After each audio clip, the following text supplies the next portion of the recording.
ही पण खबरदारी ही घ्यावी लागते। मी आज आपण प्रश्न विचारल्यावरून पुन्हा एकदा आपल्या मार्फत महाराष्ट्रातल्या जनतेला सांगतो, कुणालाही माझी आजपर्यंत कामाची पद्धत अनेकांना माहिती आहे। यामध्ये आम्ही आणि मुख्यमंत्री जो दोषी असतील त्यांना अजिबात पाठीशी घालणार नाही, त्यांना कडक मधली कडक सजा केली जाईल आणि एक वेगळ्या प्रकारचा मेसेज महाराष्ट्रामध्ये दिला जाईल।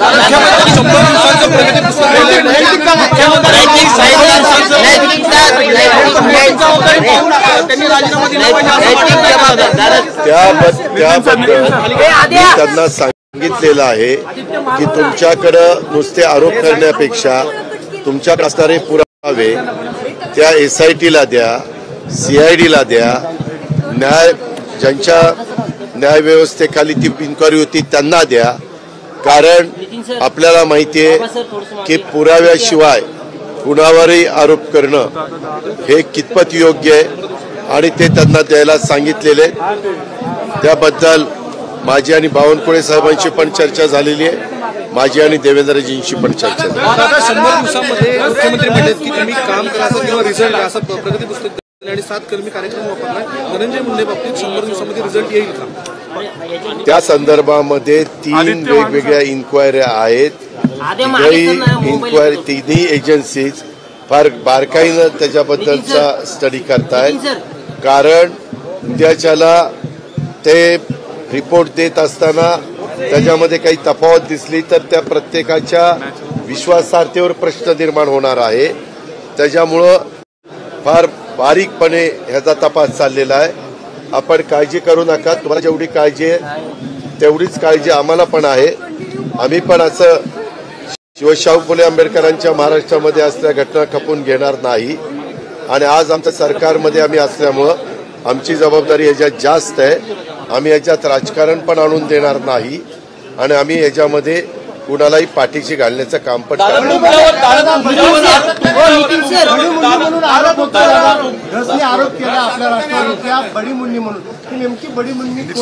त्यांना विचारा, हे असले फालतू गोष्टी कुणी बोलत असेल तर मी स्पष्ट नावं घेऊन बोलणार आहे, त्याच्यामुळे त्याला विचारा कोण आहे ते। तुमच्यावर आरोप झाले होते भ्रष्टाचाराचे, त्यावेळेस तुम्ही राजीनामा दिला होता। कुठला? तुमच्यावर भ्रष्टाचाराचे आरोप तुम्ही राजीनामा दिला होता चौकशी होण्याच्या आधी। एक तुम्ही म्हटलं की पुण्यात पोलिसांना फ्री हँड आहे, तुमचा हस्तक्षेप नाही राजकारणाचा, बीडमध्ये तो हस्तक्षेप होतो, त्यामुळे मुंडेंचा राजीनामा घ्यावा म्हणून त्याच्यामध्ये 3 एजन्सीज इन्क्वायरी करतायत, CID करताय, SIT करताय। आज सगळ्यात देशांनी आणि राज्यांनी याची गंभीरतेनं नोंद घेतलेली आहे। ह्याच्यात तुम्ही अजिबात काळजी करू नका, अजिबात कुणाला तिथं मोकळं सोडलं जाणार नाही। फक्त त्यांचे पुरावे, त्यांचे तिथं फोनवर झालेलं संभाषण किंवा जे आरोपी सापडलेले त्यांना कुणी सांगितलं हे दुष्कृत्य करण्याच्या करता, ह्याचा पुरावा तर पाहिजे ना।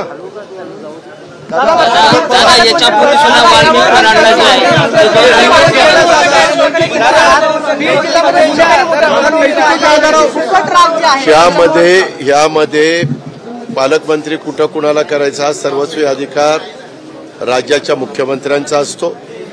जसं मंत्रिमंडळ करण्याचा, खातेवाटप करण्याचा त्यांचा अधिकार आहे, तो अधिकार ते वापरतील।